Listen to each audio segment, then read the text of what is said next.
And we're live. Hello, everybody, and welcome to another episode of This Week in Real Estate, hosted by yours truly, the Bearded Men of Real Estate. I'm Ray. Say hi, Dan. What's up? Hey, Dan. I like the shades, man. This is good. You get Coach Dan today. If I didn't, Coach Dan. Oh, that would be. We need some live feed action from Coach Dan's softball coaching. You can watch. We're on Game Changer. We can watch it live. It's our season finale today, and then we start the playoffs next weekend. Or next week, next Thursday. So yeah, y'all gonna embed an ESPN journalist to follow you through the playoffs? This is a good idea. May have already happened. Well, welcome everyone. I would totally rock the shades if I didn't actually have to wear glasses to see. Yeah. I mean, so I only have like a slight stigmatism, but then I can't read like Matt LaMarche's comment on YouTube when I'm looking at it. Like, whoa, my eyes are kind of red right there. I can't read Matt LaMarche's comment. Who he just jumped in there. He's on YouTube and he said, "How much banter today? I'll promote more on my Musker account today." I think we're doing extra banter today. We didn't have a show last week, so we have to catch up on the much maligned banter.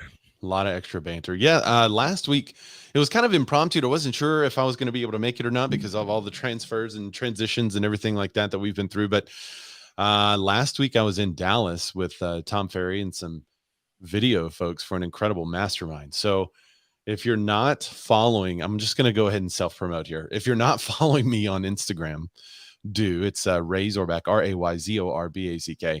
I'm gonna, over the next couple of weeks, highlight some of the people that I was able to visit with and then what I learned from them.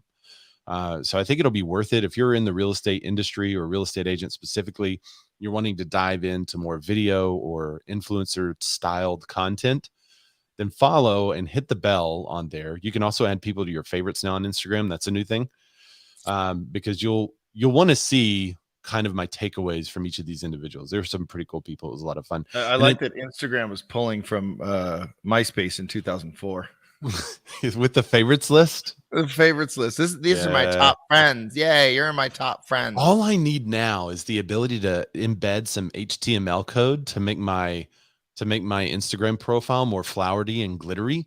Yeah, and then I'll really feel like MySpace has it. And then play a song. I needed to play a song too. Well, remember when it had like the HTML in the background was horrible, but it was like everything was linear. So it was like the same flower spinning up and down, but in lines all the way across. And a weird color like chartreuse pink thing, and then you could have your current mood. Yeah, it was a good time. That stuff is how I learned to write HTML code, which is what led to me building websites for people as my first job. That was my first job, is I had my website design company.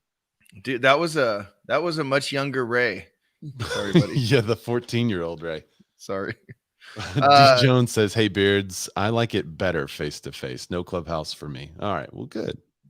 Thanks. You can see the beauty, really, when you're on YouTube. We are broadcasting in 3 places, I should tell all of you. If you're on Facebook or YouTube and you're like, "Ugh, I love the show, but I hate the way these guys look," you should check us out on Clubhouse. Dad almost spit his drink out. So Clubhouse would be the place for you. Clubhouse, or you can and you can listen live and interact. You can actually come up and I can like mention your name. Like Julie Moon's at the store. Julie, can you say hi to everyone?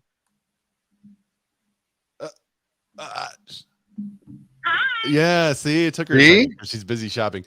But you can be on Clubhouse and interact with this, and everyone can hear your comment on all platforms, and it's going to be there in perpetuity on the podcast.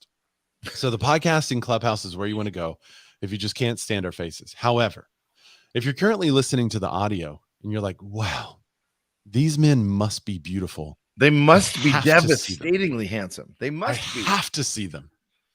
Then you'll want to go to YouTube or Facebook. Facebook is okay, but you really want to go to YouTube, I think, for the full experience. So you really do. It's the best quality. Right. And if you want to see the mullet in 1080p, he does have a mullet. It looks good. I like it. It's kind of fitting. I'm a fan. Like I told the dude, I was like, "You know what, man? Let's just go." Like, he's like, "What should we do?" Because I hadn't cut my hair. So the reason was I hadn't cut my hair, trimmed my beard, nothing.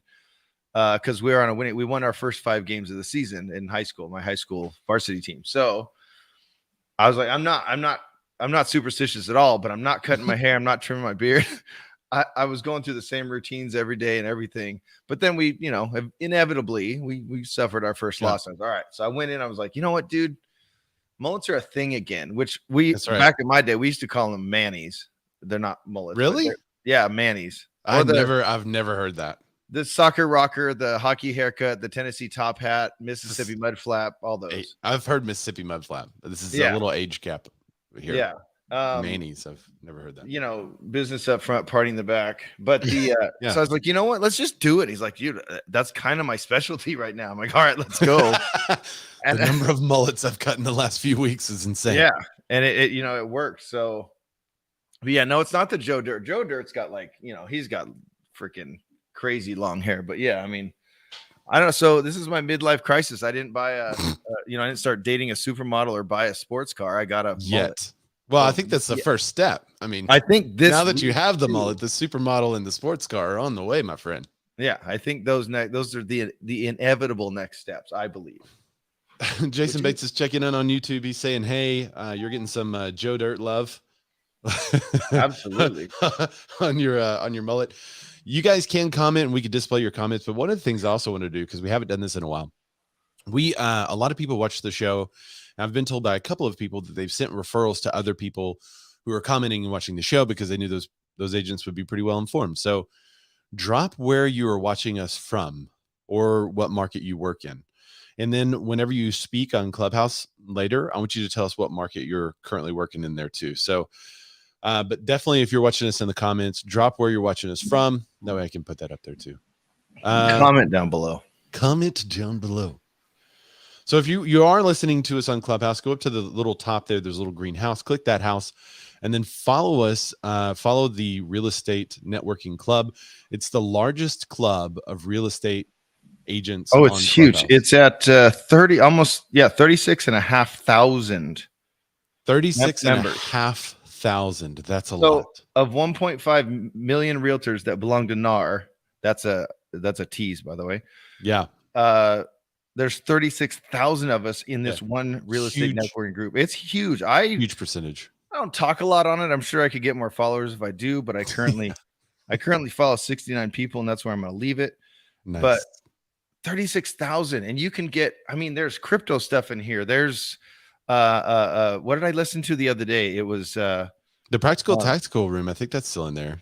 Well, there's how to attack kind of marketing and that stuff. There's really niche stuff like why can't I think of trusts and stuff like that? It's so valuable, and it's free. And you can connect with other real estate agents around the country. So I've had really good friendships from there, including people like Matt LaMarche, who says he's the Dan of Atlanta. It's called Dan Lanta, by the way. Dan Lanta. Jason Bates is in Scottsdale, Arizona. No, he's in Scottsdan, Arizona. I can keep going. All right. Jeremy James is in Lexington, Kentucky. Lexington, Kentucky. And O.D. Jones. She's in the South Jersey, baby. South Danzy, right? We got it all. All right. So y'all keep dropping. Tell us where you're from. Pete Thorpe said his midlife crisis next step is buying Twitter. There may be someone else going through that right now. Yeah. I'm excited about that, by the way. Well, you know what I think? I think it's crazy that out of the 11 votes they had to secure, all of a sudden 11,482 votes were found overnight saying, no, you can't buy it. In Arizona? Oh. Sorry. Bring it back. Sorry to all those people who think I'm left leaning and I just let you down. My bad. No, he totally is. All right. Originally, I mean, we have a lot to talk about today, right? So we're going to talk about the class action suit with the National Association of Realtors. We're going to talk about what that means. We're also talking about Zillow testing major changes to the Premier Agent platform. I think this is old news, but for some reason it's in the news as if it's new news. But I've heard about this going on for like a year. Adjustable rate mortgages are all the rage now. We'll talk about what that is so that you can be educated and informed when you visit with your clients. Home prices jumped nearly 20% in Fayetteville. I mean, in February, not in Fayetteville. In Fayetteville, they're up much higher. Home prices jumped nearly 20% in February, but slowdown may be coming. Dun, dun, dun. I mean, yeah. We'll talk about that. And my big question of the day, besides the discussion of the day that we're going to have about the National Association of Realtors lawsuits taking away buyer agent commission, another question of the day is, are banks going to tank? because we've seen lots and lots and lots of layoffs, and we have 2 more to report today. So no. 1 report of layoffs and 1 report of an incentive program. An incentive for layoffs. It's an incentive to quit your job. Let's incentivize to lay you off.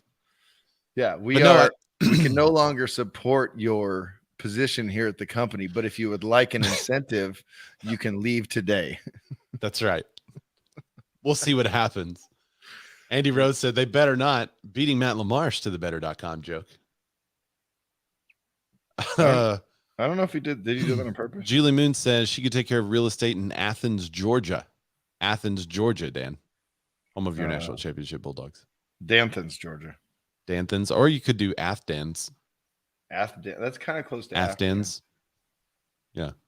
Danthans, Georgia. The Matt LaMarche fan club is also on Clubhouse and has specific rules on there to not mod Matt LaMarche. So can he even go in there? Yeah, I think he is a member, but every time he joins the room, he cannot be a mod. That's a fun rule. All right, so Dan, I like that LaMarche is just the person. He didn't mention it anywhere or say someone should do this as a joke. He's just the guy that breeds that kind of fun humor that someone would make a fan club but not let him be a mod in his own fan club. Correct. It's amazing. All right, Dan. Speaking of, will you tell people what this show is actually all about before we dive into these headlines? I'd love to. And Matt agrees with me right there. It's Danthans, Georgia. When Ray and I met here on the interwebs, Ray had just bought Twitter. And I had just purchased Instagram. It was before Jack. I was moving on from 4chan. I was moving on from Pinterest and all those things, but being the mogul that I am, I wanted to do something. There you go. I want to do something new. So I had an idea for a show called The Bearded Man in Real Estate, because I am in fact a bearded man in real estate. And when I met Ray, I noticed something very, very interesting about him. What's that, Daniel? He's never seen an Amber Heard movie. Not one of them. Go ahead, name one. I don't think I have. Go ahead. I'm gonna have to look this up. Anyone? Oh, I like Matt Lana, by the way. But anyone? Go ahead without googling anything. Just name one. Oh, I definitely have to Google it, because I'm terrible with like addresses and people. I'm also terrible with like actors and actresses and knowing what they're in. Like I would be terrible at the quiz, the trivia. Or like, have you ever watched Billy on the Street? That guy that just comes up and is like, have you ever met Emma Stone before? Name an Emma Stone movie. And you're like, La La Land. I know that one. Well, this is Emma Stone and she's pissed at you. That putting you on the pressure or on the spot. In La La Land? In that Emma? No, he's in. Yeah, Emma Stone. Emma Stone. Yeah. Okay. Yeah. That one. That was a great movie. Super bad. So I'm looking at a list of all the Amber Heard movies, and I can honestly say I've never seen one of them. They're Justice League.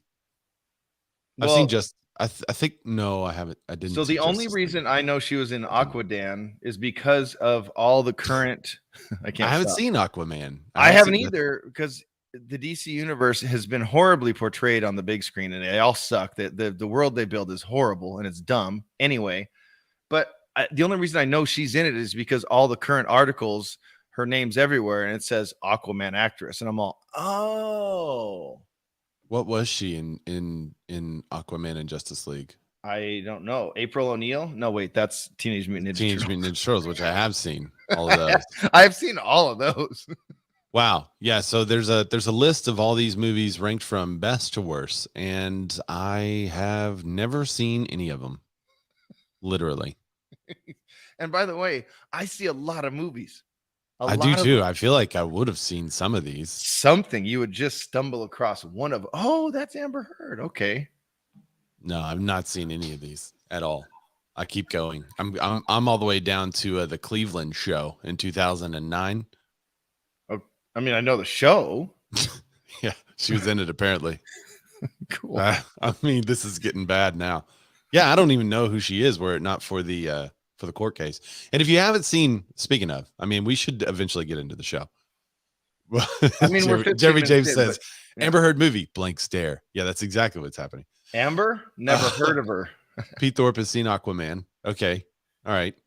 But I only know about it because of the whole court case that's going on. And if you missed our thumbnail, you need to take a look at our thumbnail. Maybe I can bring our thumbnail up. Our thumbnail is really good, if I could say so myself. And Scap is from Marietta, Georgia. Oh, yeah, here we are. It works everywhere. And add to stream. Wow. There's our thumbnail right there.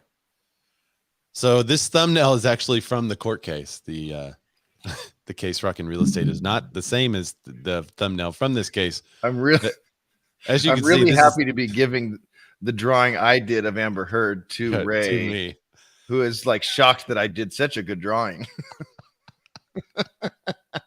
For those on Clubhouse that are just listening. Oh, this is great. So yeah, if you're on Clubhouse, it's hey, Justin just entered. Hey buddy, how's it going? Thanks for joining the show. We can't. You know why Justin has entered the show? Actually, I invited him. No, I mean maybe, but it's because Amber Heard was in Zombieland, and we know how Justin feels about Zombieland. Boom, there you go. She was apartment 406 in Zombie. There he goes. Jeremy James goes, oh. We're getting into the I mean, it's getting real specific. This is getting into the secondary, the number 2 comments. The yeah. So anyway, sorry. Yeah. No, Dan is right. I've never seen an Amber Heard movie.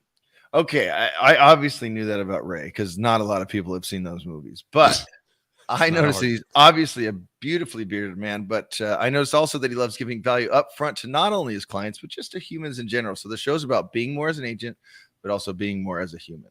And one of the ways we believe that you could be more as a human, especially a real estate agent, is to know what in the world is going on.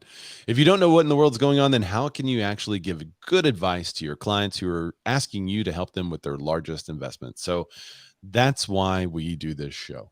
What kind of show is this? Ryan Bokro said, was there supposed to be a show? It's funny. Living in Austin, Texas. That's Jennifer. Isn't that Jennifer? Yeah, it's Jennifer Goodman. She said, who is acting in the movie Near, Far, Wherever is commission splits in NAR? That's really good. I like it. Like it a lot. All right, Dan, are you ready to kick this thing off? Absolutely. Let's do it.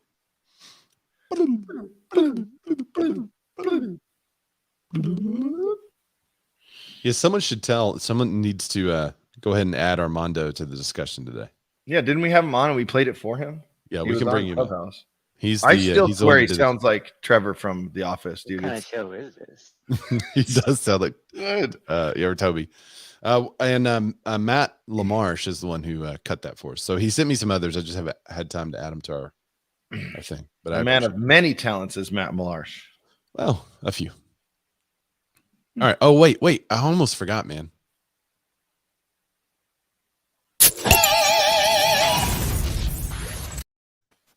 Yay. Nice. That was a struggle. All right. So let's talk about this. The NAR federal commission suit is now a class action. NAR Realogy vow to appeal. Now, I know this may not be the court case that's hot on everyone's brain because it's not currently being streamed on YouTube and Johnny Depp's not making everyone in court laugh. But this perhaps might be the biggest court case of both of our careers. And if you haven't heard of what's happening, let me get these people's names. There was a lawsuit from Joshua Sitzer and Amy Winiger. They filed a lawsuit against NAR, Realogy, Remax, Keller Williams, Home Services of America, and its subsidiaries, BHH affiliates, HSF affiliates, alleging that sharing commission between the listing and buyer brokers violates the Sherman Antitrust Act by inflating seller cost. That's the crux of the lawsuit. Now, there's another similar lawsuit to this in Indiana currently. I think it's Indiana or Illinois. Indiana? Checking. Hold, please. Yeah, I'm on the article. Keep reading. You're good. I'll go get it. Okay, yeah. I think it's Indiana. Anyway, there's a bigger lawsuit that's also happening that has not... Illinois. Okay. That's from Christopher Marl. Yeah, Christopher Morrill, that seeks to have home buyers pay their broker directly rather than having listing brokers pay buyer brokers from what the seller pays the listing broker. So we can get into the specifics of what this might mean and how it might discourage those that are already discriminated against. However, what I wanted to talk about today was the classification of being class action versus a regular traditional court case. Yeah, I've never really paid attention to what an actual class action lawsuit is, but now I'm reading about it because it's pretty detailed on here, and I'm like I don't. Okay, so the case to me is silly. It's. I mean, we're going to hold opinions for later, but the judge's decision on just that, Ray, tell me if I'm wrong, but it kind of makes sense what he's saying. So, and why he's saying it at first blush. Right. I read this and I'm like, okay, so basically you're going to lump everyone who had now this is only for the specific state of Missouri in four different MLSs between April 2014 and present. Okay. So it's any home seller that had a transaction in that time that was put on the multiple listing service. Residential real estate specifically, it says. Right. And so this is $1 billion lawsuit that's trying to recover buyer agent fees, and then we'll pay those that join the class action lawsuit. All right. So it sounds like this is a good idea for both the NAR and everyone involved, because what it basically means is the NAR is not going to be sued over and over and over and over and over the same thing. You're not going to have different judgments. You're not going to have different cases happening that may have contrary results. Right. So it sounds on the surface like, hey, this is going to be more efficient, save a lot of money. We could just win this court case and then we could go on. However, my question, I'm not an attorney, but it seems like by classifying this as a class action, you're removing the individual relationship that each agent and broker has with their client and the individual negotiation that took place regarding their commission, how much they would pay out, and what that agreement was. And if you remove that, that each person was dealt with independently, it seems like now this would be an easy slam dunk for the plaintiff to say, well, we're a class action now, so we were all dealt with the same way. And we all just throw our names in a hat and we get money back, right? Yeah, we throw our names in the hat, we get the money back. Anyone that does that can never appeal the decision or come with other action. However, it seems like I'm saying however, it seems like by going class action, the NAR at all, meaning all of those other brokerages with it, have kind of lost the battle, because now the judge is essentially saying we can deal with all of these people the same because they were all dealt with the same by each of these companies, organizations, and individuals that participated in the MLS listing properties between that time. Does that make sense, Dan? Yeah. So the big question here is, am I right about that, or am I? Because I'm not an attorney. I reached out to an attorney friend of mine. I was like, hey, what's the big difference between class action and regular? He said there's a lot more intricacies in the class action. There's a lot of stuff that has to be dealt with there. But which one's easier to fight is what my question would be. Did he say that? So no, he didn't tell me which one would be easier to fight. I guess that would depend on the case and all the logistics in the case. But as soon as you start to, let's say this Joshua Sitzer and Amy Winger, right? Let's say you compare their contracts and they're kind of similar. Then you have some evidence of, hey, maybe there's a little bit of collusion in the marketplace, which is the definition of the Sherman Antitrust Act, is you have all these people playing together and colluding together to charge the same fee. And that's what they're trying to prove. Right. Well, if you add more and more contracts to the mix, you're going to have a variety of commissions. And also there's going to be other agents that are discount brokerages there. There's going to be some people that charge a flat fee to list, different service models. Well, you're going to have my listing presentation for our team and myself that says, here's our commission structure. You choose which one's best for you. Yep. And they choose what they want to do. So you've got people like Dan to do that. You have people like me that say, here's how much I charge. I charge everybody the same. This is what I do. Right? Now, the interesting part is that in our contracts, the sellers agree to split the commission that they pay me with a buying agent. And it says it in ours specifically. It says, here's how much total you're paying, 6%. Right. And then in two paragraphs later, it says, here's how much is going out, meaning here's what you're paying to the buyer's side. And you can negotiate that too. It's very clear. Right. It's all negotiated. They agree to it. The interesting part is that if there's no buyer agent side, then they just pay me. There's no discount in mine. Some people will offer a discount. I don't offer a discount. Some people do. It's fine. But it doesn't have any impact on the amount they pay. So what they're trying to do, and again, I really want to avoid the specifics of the lawsuit for the initial discussion. I really want to talk about being classified as class action, because I feel like that's where the education could be, both from our listeners and people that know way more about this than I do. Yes. But by forcing the buyers to pay, we know that that's going to have an impact. I mean, it's going to be monumental. It's going to be catastrophic. Right. Especially on people that are trying to purchase their first home. Maybe they've been disenfranchised forever. They finally have enough money. They could use some professional representation, but instead now they have to go up against an agent representing the seller who's a pro negotiator, and they have to go that alone because they can't afford representation.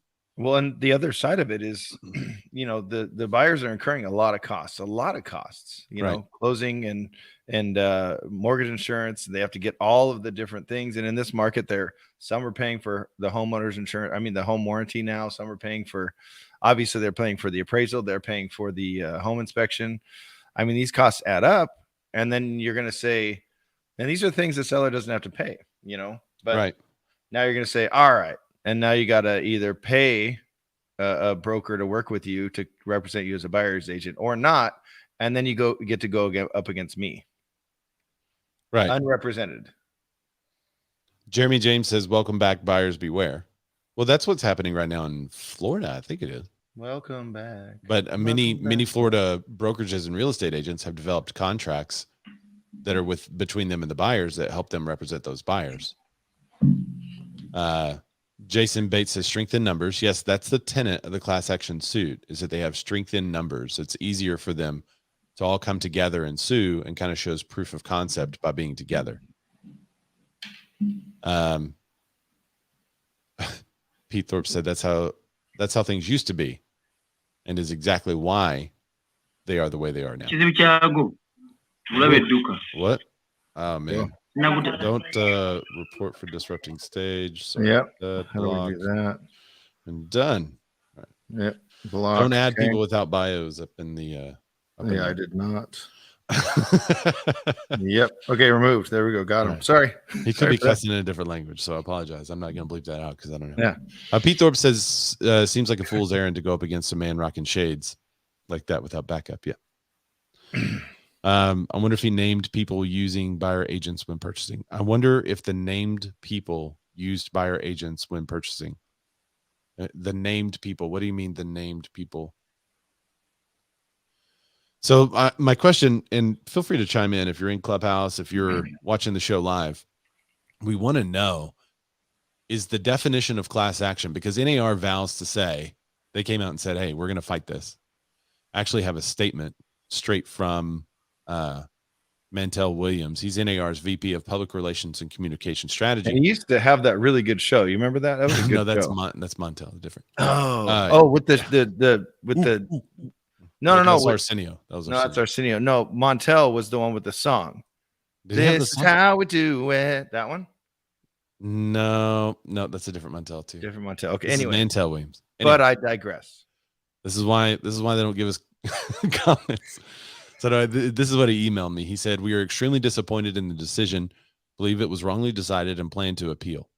And this is the decision to make it a class action suit. NAR continues to believe that the pro-competitive, pro-consumer, local broker marketplaces serve the best interest of buyers and sellers. Particularly, sellers making offers of compensation to buyer brokers also gives first-time and low-middle income and all home buyers a better shot at affording a home and a professional representation. It is also the free market that originally establishes commission costs with local real estate markets based on service, consumer preference, and what the market can bear. We remain confident that we will ultimately prevail in court. Realogy, in a public filing shared with his shareholders, The company intends to promptly petition the United States Court of Appeals for the Eighth Circuit to pursue an appeal. I don't know these legal words, and appeal the decision based on the class certification. But there is no assurance that such appeal would be granted in a stay of the proceedings. Well, and wouldn't this, like, right now, as it's written now, if I go interview Ray and I'm like, dude, I love everything you do, I just don't know if I want to pay that. I'm going to go interview some more other people and see if I get that exact same service with the exact same results, which I don't know if that's actually going to be a thing. I'm just making devil's advocate comments here. I can go, well, they're only 4%. They're only 5%. And I feel comfortable with what they're going to do. I have that choice. Like, isn't this going to kind of not only get rid of a very big buyer pool for prospective sellers? Good, yeah. It's also going to kind of limit the amount they can negotiate if there's only 1 or 2%. How do you say that? Kind of, to either side to really negotiate with. I think it would hinder things quite a bit. Yeah, and that's what Jeremy James, when he said, I wonder if the named people are using buyer agents, they were talking about the sellers. Did they turn around and use a buyer agent when they purchased the property? I think they did. We remember when we first started reporting, they did go and buy. Remember? I don't. I remember that was with the guy that tried to sue in Florida, but that was a different case. Yeah, maybe I'm thinking of a different one because he had an issue with the buy side, but it was going backwards to when I sold. But when you're, like he brings up, did they use a buyer's agent? Well, did they then use their proceeds from their sale to pay their buyer's agents? No, they benefited from the process right in the next transaction. So the plaintiffs argue that the class certification is superior method. Let me share this. This is on Inman, actually. Full screen. There we go. So the plaintiffs argue that the class certification is a superior method because each member has little incentive to control the litigation because identical claims would result in uniform damages calculation. And each class member's damages will be small compared with a relatively high cost of bringing litigation. Okay, but now doesn't it? Now, I these are just questions because I don't know it. I mean, I am an attorney. I haven't practiced in like ever because I'm not an actual attorney. Because I'm not an actual attorney. Right. But doesn't a law degree. From what I know, like Toyota had a class action lawsuit against it and said, if you have a car from 2011 to now or this time frame and it has this product in it, you can just come back in and we'll replace it for you. That's a class action lawsuit that it wasn't obviously monetary compensation, but it was, we'll just fix it. It's free. Fix it. Here's your new airbag. Here's your new blah, blah. Here's your new navigation system, whatever. Doesn't that mean that we'll just kind of auto pay a certain amount to all these sellers, whether anything actually happened or not? Yeah, they essentially have to file and say, yeah, I was part of that. But were they really part of it? Do they really get scrutinized, or is there going to be some attorney that takes on their case and goes, yeah, because what's going to happen? No, they won't individually be scrutinized, which I think that's going to be the argument from NAR. Like I remember when iPhone had to settle something, I got like $15. Right. But for iPhone or for what are they called? Apple, that was $1 billion or whatever that was. Yeah. But what's going to happen is you're going to have, and I've seen this before. We've all seen it. The late night commercials that used to happen. Now you see them all over the place. Yeah. Attorneys are going to be, were you affected by NAR's horrible policy of blah, blah, blah? Call me and be, so they're going to get their client $25, but they're going to make how much? Because that's what's going to really happen here. These litigious lawyers that are just chasing ambulances, this is an ambulance for them to chase. Yeah. It seems like a litigious move. Basically you have to say that plaintiffs argued the class certification is superior method because each member has little incentive to control the litigation because the identical claims. So the claims have to be identical. So that's what I think that's what NAR is going to come out and say, look, the claims are not identical. It's impossible to be identical. Right. Like even if they were all against me in my entire real estate career, then if it was all with one person, they're not identical because there's other buyers agents coming in. There's unrepresented buyers. There's different services provided. Different services, different. I mean, it's all different. Some buyers paid more.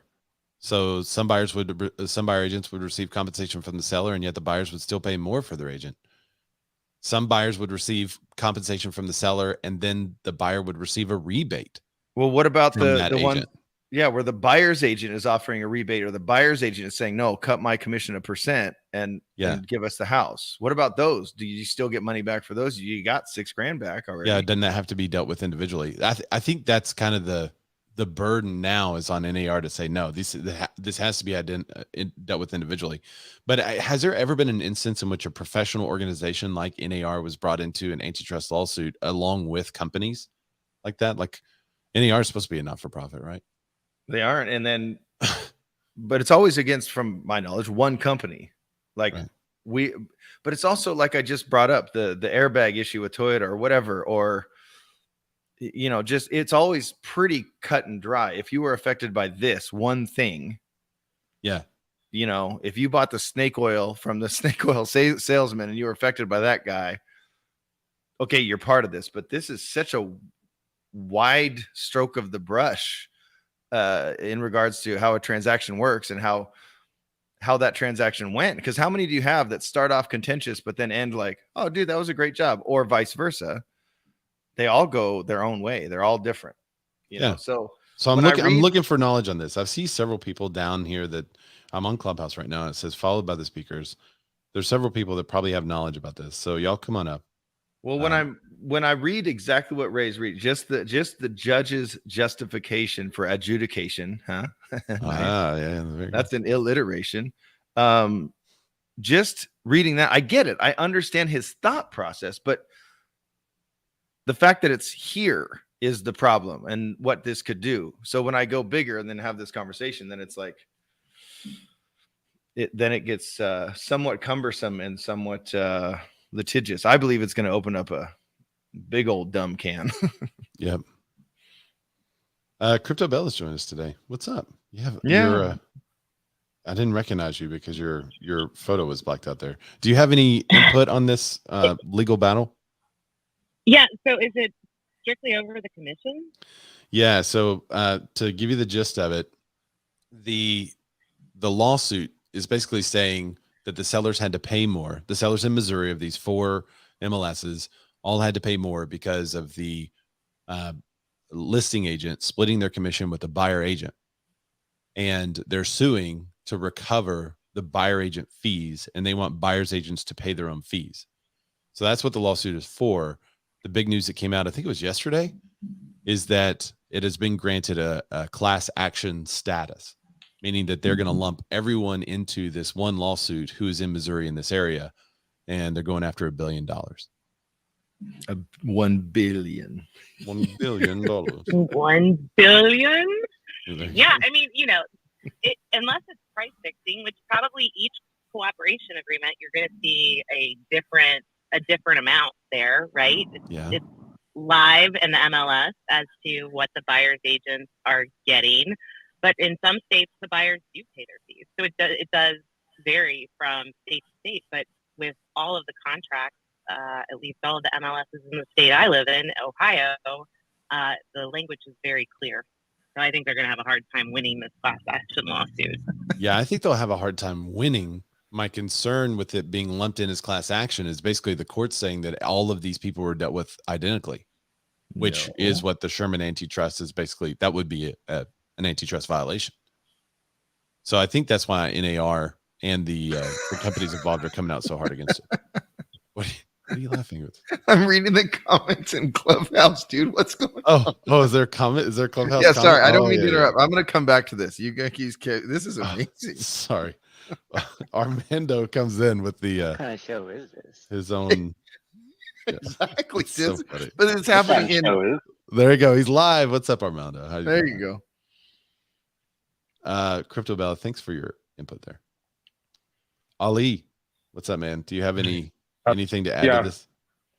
Yeah. So a couple of things. One, generally how class action suits are supposed to work is there is supposed to be an option for you to pull yourself out of the class action lawsuit. Generally speaking, I know when major corporations, LG, so on and so forth, have these class actions, if you pay attention to it, there's actually a way where you're able to exclude yourself from the class action, therefore restoring your rights to pursue your own legal action. Correct. So I'm not sure if that's an option here, but generally there are those rules. It's just that you have to be aware of the class action, and you have to actually take steps to remove yourself from the class action, which the burden is being put on the people that are going to be negatively affected by this, and I don't think it's right.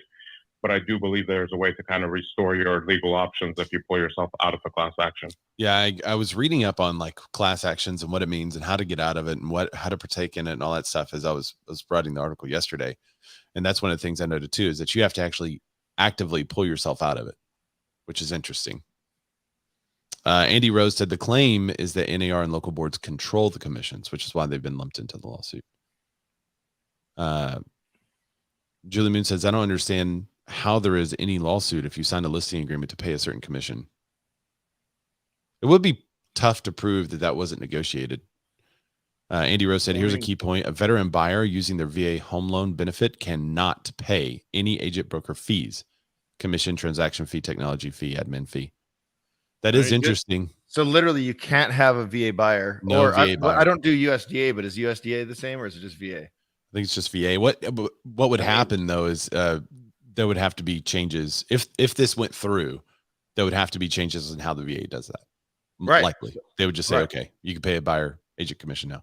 So all of a sudden, thanks for your service, but this guy sued us. So, or they'll probably allow some way for the VA to include it in the loan and pay it from the loan somehow.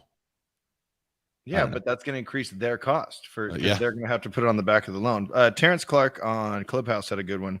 Wouldn't agents just now submit their offers with their commissions attached? Maybe just an additional step. That's the same thing as when you see $1 offered in the in the MLS and the multiple listing service. Well, it'd be negotiated as part of the offer. Right.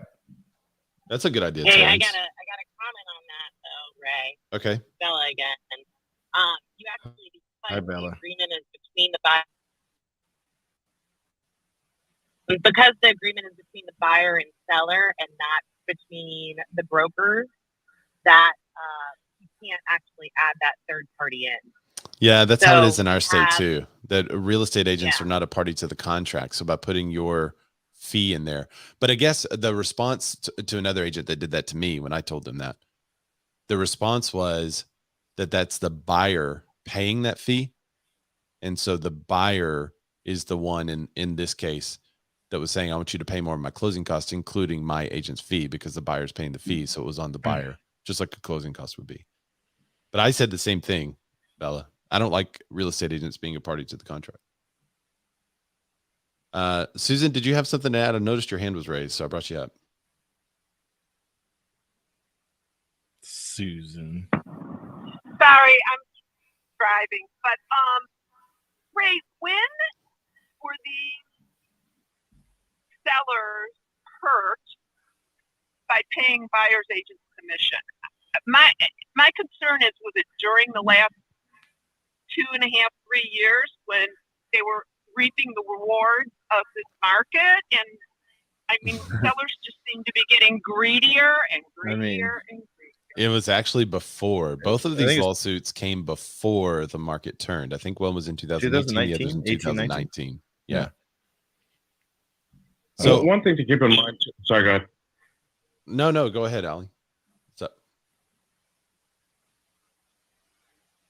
One thing to keep in mind too is as a real estate owner, in other words, as not somebody in the real estate industry, I can fully get on board with what this law is trying to do, because yes, if you're able to limit, the commission that a seller pays to whatever just the selling agent is taking, it's obviously a benefit. It's not about the owners being the sellers being greedy, because if you offer me an opportunity to save 25 grand, I'm going to take that opportunity. The issue is that generally, especially when a lot of these court cases end up in appeals or anything like that, generally the appeals court is more consumer friendly, and this is something that definitely will hurt the first time home buyer. So even if by some miracle this does go through and they do try to eliminate it, I feel like the court is going to have to look at it and see what the actual impact on the consumer is. and the negative impact is worse than potential commission fixing / price fixing when you're going to be represented in a deal by yourself and somebody else who has knowledge is going to be able to, I don't want to say take advantage, but exploit their knowledge to benefit from the transaction. I totally agree. I think that's to move kind of past the class action status and into the meat of the lawsuit. I think you're exactly right. And I think that's the win for the National Association of Realtors. And even to say like, hey, you're going to save sellers $25,000, to use the example you did. That's assuming that you have the same number of buyers interested in the property who would be paying their own commissions. All of them would have to be. And that's assuming that your offer would be $25,000. It would still be what it was if the buyer had to pay $25,000 additional dollars to their representation. So it's a lot of assumptions that have to be assumed. That's bad. There's a lot of assumptions that have to be made in order to prove the damages, because I think NAR could actually prove that it was a benefit to the sellers. Well, and there's more comments on. Apparently, I'm the Clubhouse comment reader now. I didn't. Yeah, that's good. It's a newer thing, right? Yeah, the room chat is a new thing. I don't turn it on. I just let it go. But I think last time we had like 5 people in there, but this time there's a lot of people in there. So this is really good. The discussion. That's really good. So Terrence had the comment about agents just submitting their offer, attaching, here's what I'm going to earn. And then, by the way, Ron Bruno, he's in Dallas, Texas. And no, he's not upset that Ray didn't let him know that Ray was coming to his town. We don't talk about Bruno. Sorry, Bruno. We just don't talk about you, man. No. And then, so Elizabeth Rodell, not Mike Elizabeth Rodell said, yeah, but Toyota got sued, not the car dealership. That's a fair point. And then Terrence said, won't it also backfire on sellers when they need to incentivize buyers agents to push their product? So remember, when they wrote this or when they filed this 2018, 19 or whatever, we've been in a pretty much a seller's market for the past 8 years since 2012, 13, Ray, when the market was just weird. And then it's been pretty like averagey to sell a house within 17 days, 30 days, even in Ray's market where it was, what was it, 88 for most agents, but Ray was doing it down in 30, 40 something days. Like it's still fairly easy to sell a house because there's been limited inventory for a long time and more buyers than sellers. But if you all of a sudden do this, what's the incentive to buy your house? What are you offering me, seller? Because remember, your house is the one that's on the shelf. That I have to go pick that off the shelf, put it in my shopping cart, and go buy it at checkout. What if that house right next to it is just as cool, but it's like, oh, that one has a pool and I don't have to pay anyone? Or, okay, cool, I'm going to take that one. I mean, well, let's assume there's some good comments here too. Andy Rose says that the market is hard enough for buyers. Up in the cost of purchase just to cover a commission is stupid, in his opinion. Jeremy James says that it assumes that the broker will then cut half the commission. Yeah, that's different across brokers. And then Andy Rose said the broker bonuses, could that start happening if they took these away? And yeah, I think that would be a solve for a lot of people to incentivize. So now you're going to have sellers listing a property and then being like, hey, we want to incentivize these agents to come show our property, so we're going to pay them a little bit. I mean, it's their option. That's kind of back to the same system we have now. But I think NAR could effectively argue that whatever percentage they're going to use, that I'm not going to say, to avoid all appearances of Sherman Antitrust. But let's say I'm just going to make up a percentage. No, I'm not, because it's so risky. Whatever percentage that is half added back to the purchase price, I think NAR could say, well, actually, all the home prices were a little higher because y'all are all covering these agent fees. And if you don't cover the agent fees, the buyers aren't going to put in offers that high. It's going to go down. You're not going to get what you would normally get. It's the same thing as that they charge. It's the same thing when I do the breakdown of, okay, here's how much my 4% sellers get, 5% and 6% sellers. The sellers get more than that 6% back. Right. And then because there's just more to what I can do when I get paid my full commission. I can do a lot more marketing. I can have a lot more FaceTime with you, but it's all there. So if all of a sudden, I mean, that's just a great point. If all of a sudden buyers have to come up, okay, well, I was going to give you 900. Now I'm going to offer you 875. Right. There's that ceiling on how high houses can go. Yep. It's going to really be hell. You talk about slowing, which we're going to cover in a minute. That would, I mean, I would even say that Susie Orman could possibly maybe be right. I wouldn't go that far. Let's not get crazy. Just kidding. Okay? Just crazy kidding. over there. JK. David Hill, he joins us on Clubhouse. What's up, man? Do you have something to add to this discussion? Yeah. Hey, man. Good to see you. You too, buddy. So I started in 2002, and we were just, as a matter of fact, I think the year after I started, they were just starting to, buyer agency was just becoming more common. Mm-hmm. Before that, they were all sub-agents. So I kind of learned right in the beginning where there were a lot of disputes about, some brokerages weren't paying it, others were. Yeah. I really don't even see, to be honest with you, I personally don't see this changing things. The thing I see it changing is it's going to affect buyer's agents. Yeah. Because there's a lot of buyer's agents out there that really, for the most part, are just opening doors. And I think the really good buyer's agents are going to be able to utilize this and figure out how they're going to get their fees. And again, it hasn't passed yet, but it probably is going to pass. But what we've always done, Ray, is we've always used a contract called a variable rate contract. And what that's done is it's always told the seller, when we sit down with the seller, it would say, listen, if we sell the house ourselves, then this is the percentage we're charging you. However, if there's a buyer agent involved, then this is the percentage of the commission. So awesome. I honestly don't even see that changing for us.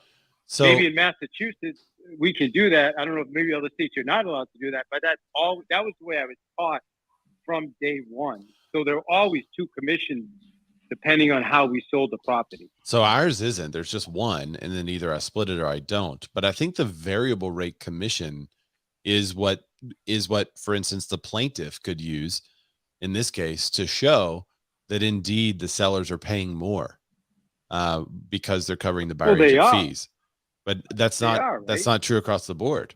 Like in our state of Arkansas, the buyers are supposed to be entering into an agreement with their agent. There's two types, a non-exclusive and an exclusive.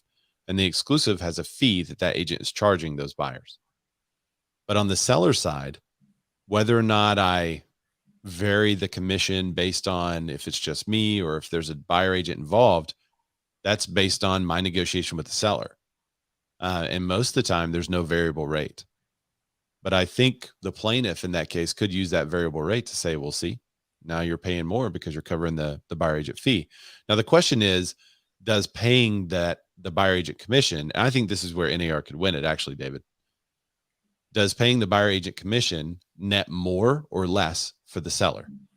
And I think by covering the commission, you have more active buyers looking at the property, therefore more offers, therefore people putting in offers to compete. There's more competition for the home now. And there's whereas more, if you added that fee just to the buyer side, you have a lot of buyers backing out. And there's more ability for me to negotiate to get the seller into the best possible scenario. Right. But I totally agree with you, David, that the good buyer agents, they're not going to flinch. They're going to find a way because they're already adding value. I mean, we door knock neighborhoods on behalf of our clients. We do mail outs. We do videos. We kind of made our mark doing videos on behalf of sellers. But lately, I've been doing videos on behalf of buyers, figuring out unique ways to deliver those videos to the homes that my clients are interested in. So I've got a question. Yeah, go ahead. Yeah, wait, Ron. I think David wanted to add something real quick. David, go ahead and add that in response, and then Ron will come to you. Yeah, thank you. I mean, listen, I agree. I think that I don't see.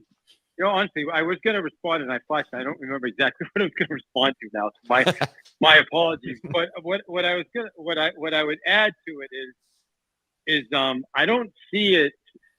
I don't. How do I say it the right way? Like when I work as a listing agent, which is all I've done since 2009, I prefer not to work both sides of the transaction just because I see it as twice as much work and difficult. However, I will. So I think I think there's going to be a lot of agents like me that are going to offer it anyway. I think that the thing here is they're just looking to make it a choice, not to completely eliminate it. Yeah. And I had something else I was going to add to your point, but I can't even remember what it was. So I'll just leave it at that. No, it'll pop in later. I appreciate you popping in and sharing your opinion because I like that. Ron, what were you going to say, bro? Yeah. So when it comes to this 3%, so if I'm a buyer, now all of a sudden I'm going to pay a 3% to my buyer's agent. Is that going to come in the form of just an additional closing cost, or can that be financed? So Ron is a lender. Right, yeah. Ron. So when he uses percentages to talk about commission, he's just throwing stuff out there. Just want to drop that note. No Sherman Antitrust going on here. Nope. So that's a good question. Can you finance in that 3% as far as the closing cost goes? Can you finance in whatever your buyer agent fee is? I think that's going to be up to the different loan types, Ron, in my opinion. I don't, you're more the loan expert than I am, but I think that's going to be up to, I think there will be some changes in the real estate industry. And good buyer agents are going to figure out how to be covered, just like what David said. I think that's true. But yeah, I could see that happening, especially with the VA loan. I think there's going to be some stuff rolled in for the buyer. So the biggest challenge right now, so when you look at a fee sheet, you look at a loan estimate, or you're looking at closing disclosure, the seller, it shows the commission on there, right? And it shows that you have the sales price, and then you have, the commission associated with it. And then you subtract out, whatever's left over from the net. If you all of a sudden add 3% or whatever percentage you put in there, whatever is negotiated percentage, whatever it is, 6, 7, 10, 12, whatever. Right, whatever that number is that the buyer now has to have the burden of. Now that's part of their closing costs, and some people only have 3.5% down for FHA or 5% down for conventional, or 3% for conventional, or no percent down VA, or 0, right? Or VA or USDA, right? So if you're adding 3%, that's going to cut out a huge chunk of the market that's using just the minimum down payment. So yeah, I hopefully the Mortgage Bankers Association is also involved in this conversation. Yeah, that's a great point. I think you'll see. I don't know if you'll see those folks get completely cut out. We're thinking of this in a market right now that's an extreme seller's market, and nobody is covering any kind of closing costs for the buyers.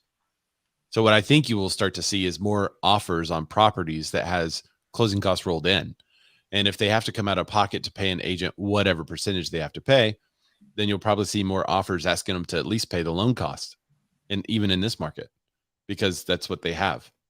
But who I feel bad for, the first-time home buyers, the people that are scraping by, that are just now getting their down payment together, getting everything together, and now they want to purchase and they can't find professional representation because, real estate agency and helping buyers to find a house is not a nonprofit job. That's for-profit work, right? And so we'd like to be paid on it. Yeah. Are you sure, man? There are some David, you're right. There are some out there that don't even get paid on it. They don't even want. Dan, you're a blank screen, my friend. Oh, my bad. I had to mimic your darkness a minute ago. I know my light went out just a second ago. I had to change batteries real quick. Julie Moon said Freddie and Fannie would have to approve that. Yeah. Have to be some government intervention there as well. Jason Bates says this seems like an effort on the fintechs to try to take over the real estate market. I haven't thought about that angle, but I like the conspiracy. I like it. We'll always handle a good conspiracy. Yeah, I mean, we'll always take that. And while we're here, I'd like to say thanks for all the comments on the Clubhouse. I'm going to go back through them at the end of the show. Because there's a lot of I'm here, from here, and all that stuff. So I want to mention all those. Oh, yeah. You guys on Clubhouse, go to the chat and tell us where you're from. I'll mention what market you work in, and we'll definitely do that. Oh, we got. And I also want to. I just want to read through the top. The first 2 minutes of the conversation was so good. So good. All right. Yeah, you want to do that now? We're kind of in. I think we've. I don't want to use the phrase "beat a dead horse," but I don't want to beat a dead horse. I feel like we've exhausted. We're going to have more of this coming up as the court case progresses, as it goes through the next 3 to 5 years of trials. Right. We'll have plenty of discussion on this topic. Yeah. That's And the maybe final even question like is, when will this affect us? Tomorrow? No. No. Maybe like a be more special. Hey. Yeah. I have 2 cents on this, and I think this is the thing that people are forgetting the whole way through. The buyer is damn well paying the commission. Where is the money coming from? The seller's not pulling it out of their backside. Yes, it's coming from the proceeds, but the buyer is already paying the money. So surely there should be some way to structure it if that's the case.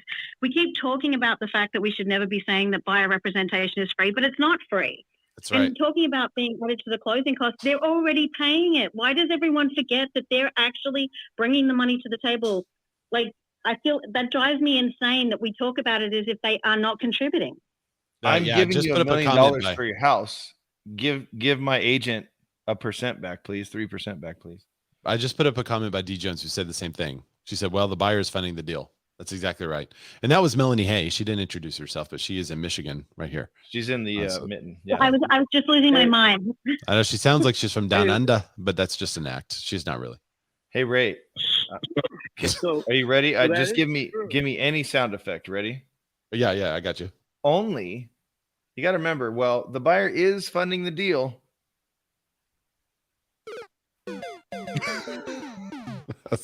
Is that right? I don't know. We haven't had enough. I thought there was something else you were going to say. No, we haven't had enough sound effects on the show, so I wanted to see what he'd come up with. All right, was that Ollie or was that Ron that was talking just a second ago? I think it was Ollie and then Ron. Yeah, so a couple of things. What Melanie said, it's basically the buyer is not paying for anything up front is the more accurate, unless you find something and you purchase it. And for everyone in here that is obviously a real estate professional, I don't know if, we can't forget that this is not always the market, and once it starts shifting to a more of a balanced market, let's say, and I don't want to even call it a buyer's market, but the bottom line is, in all reality, agents are not going to show homes that they're not going to get paid on, or that they're going to have to fight to get a commission for, especially newer agents and buyers.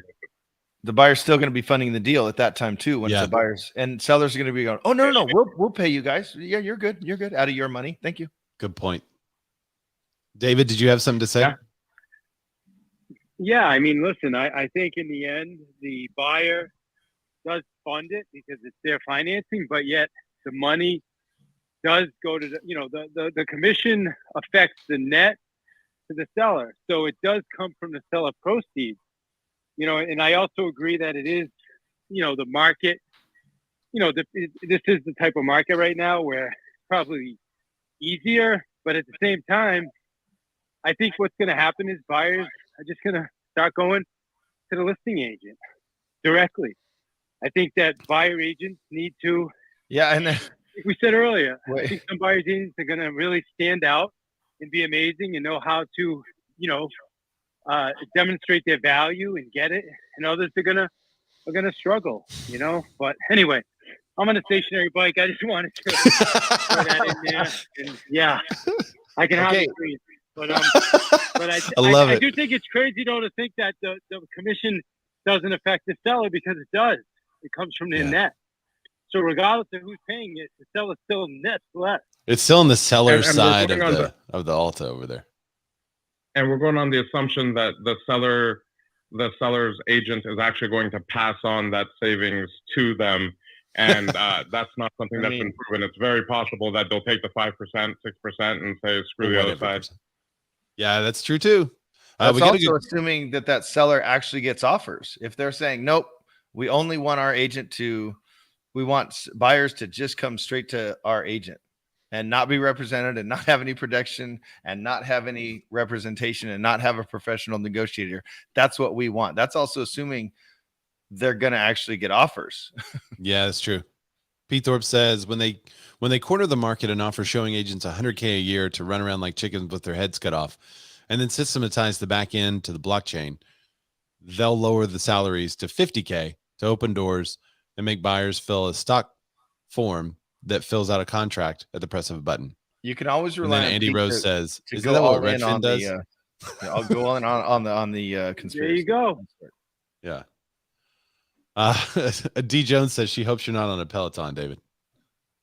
I mean, I kind of do, because that shows that he'd rather listen to our show than watch the Peloton guys talk about the resistance.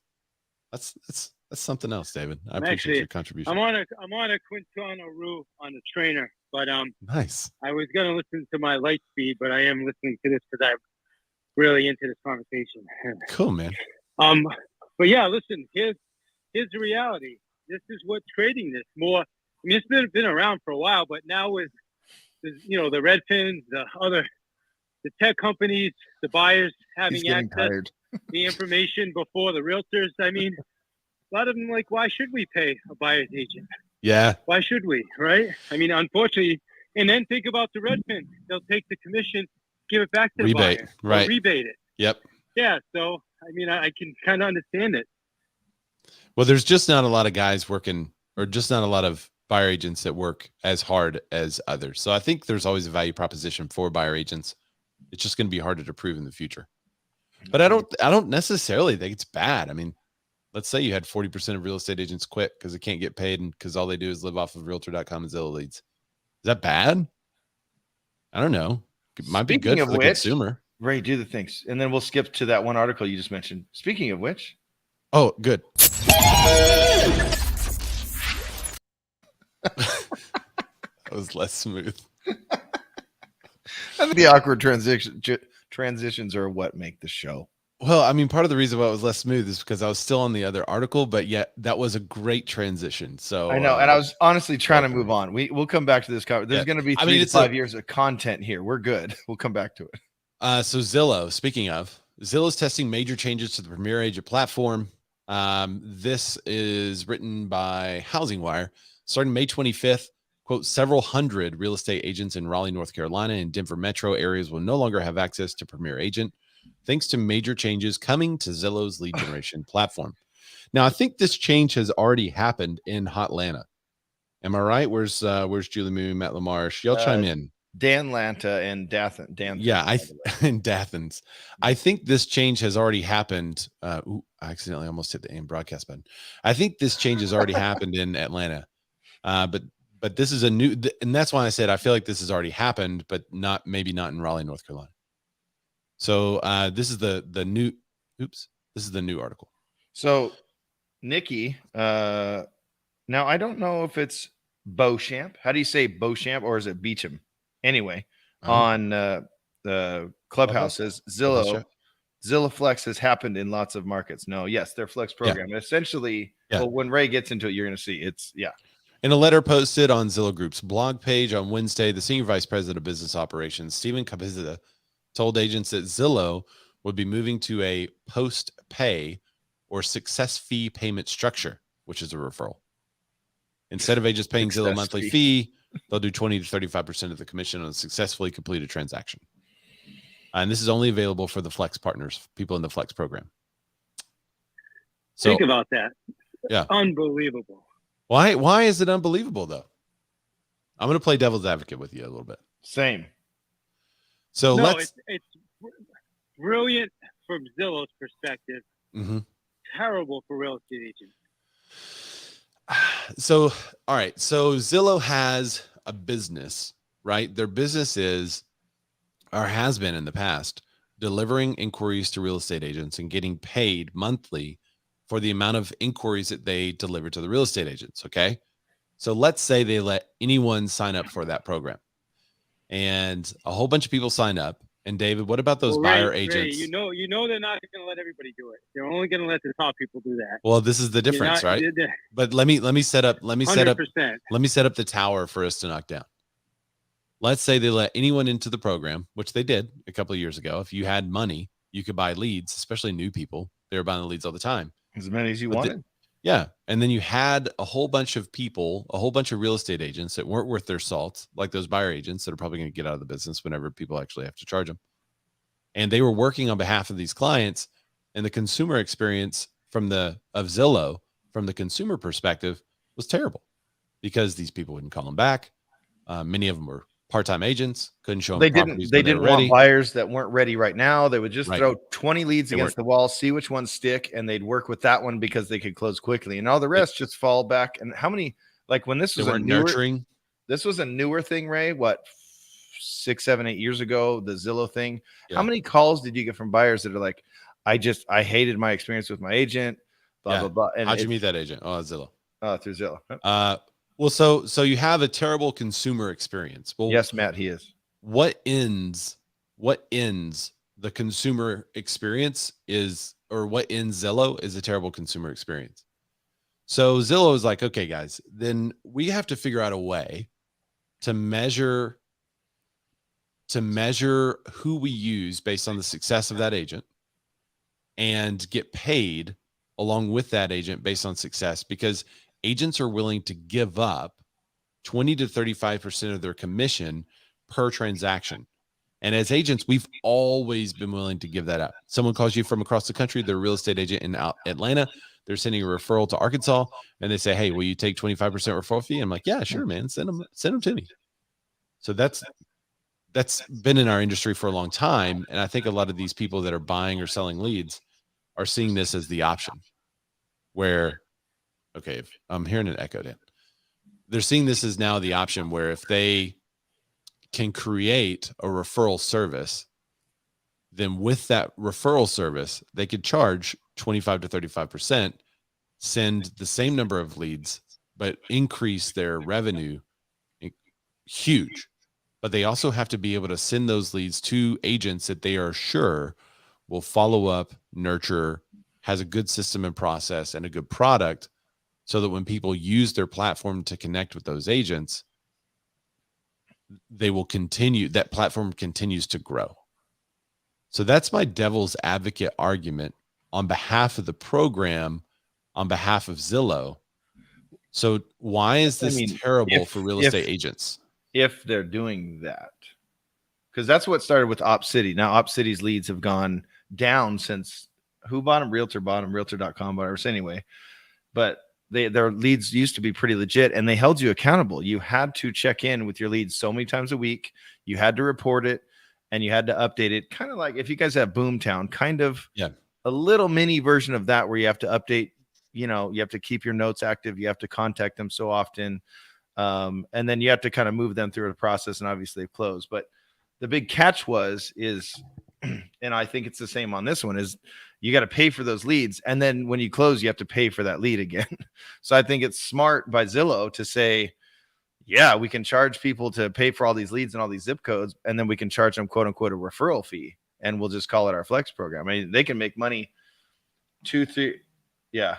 OpCity used to harass. Now, but however, Zillow, realtor.com is coming out with their own type of flex program. Well, it's OpCity is what I don't know if OpCity, but there's other programs too where you can buy all the leads in a specific area, like a market VIP type thing. And I think it's great for them, but how is it good for the agent? Which is, I think, what you just asked, Ray. Well, I was asking how it's bad for the agent. How is the flex program bad for the agent? Because everyone that I know that's involved in the flex program loves it. I've not had an agent yet that's currently involved in the flex program that's like, ugh, flex, can't stand it.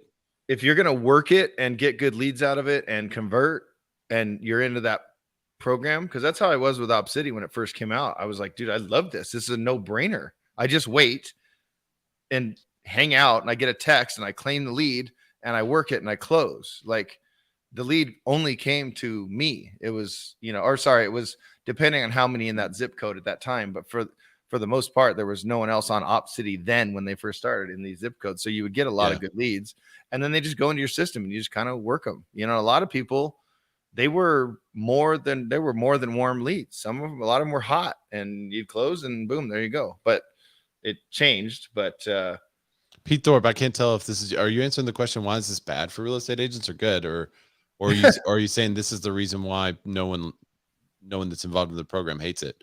He said because they do make money on it. Instead of spending money on marketing, they just hand it over to Zillow and work mostly hot leads. Yeah, I mean, now, do I think it's wise for a real estate agent to have this as their number one lead generator? No.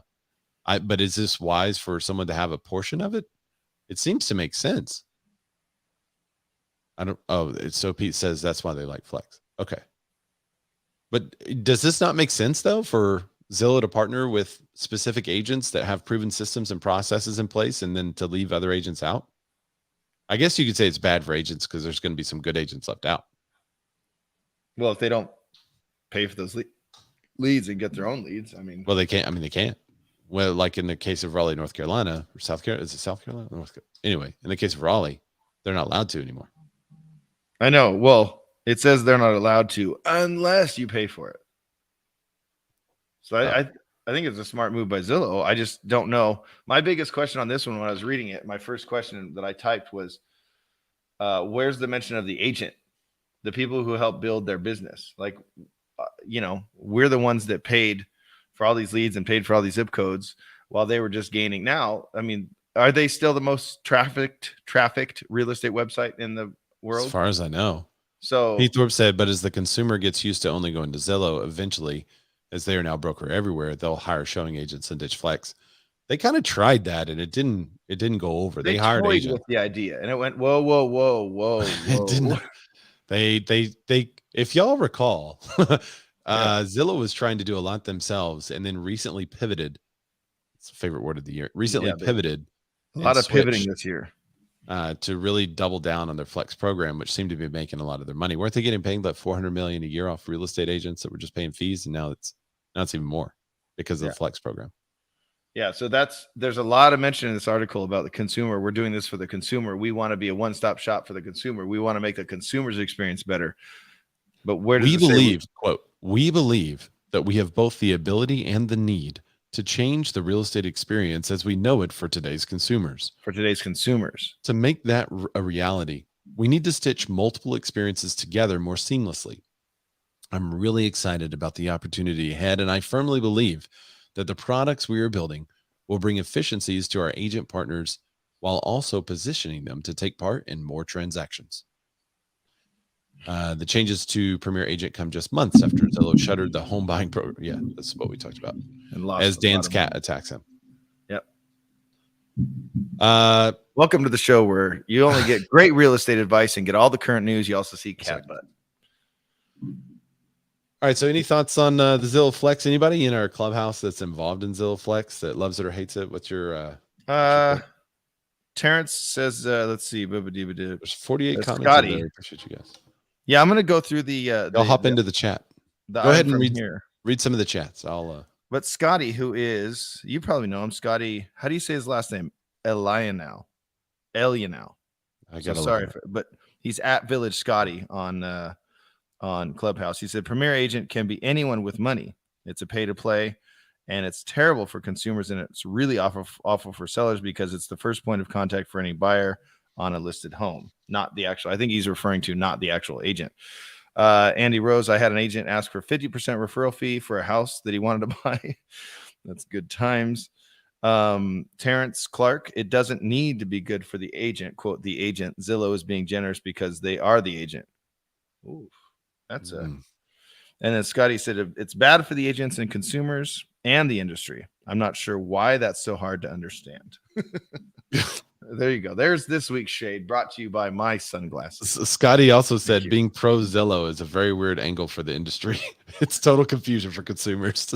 Right? I mean, that's good. Yeah. And then I'll at the end of the show, before we jump off, I will read back through where everyone's from real quick. It's pandemonium. Yeah. And speaking of pandemonium, I wasn't ready. I'm not as ready today.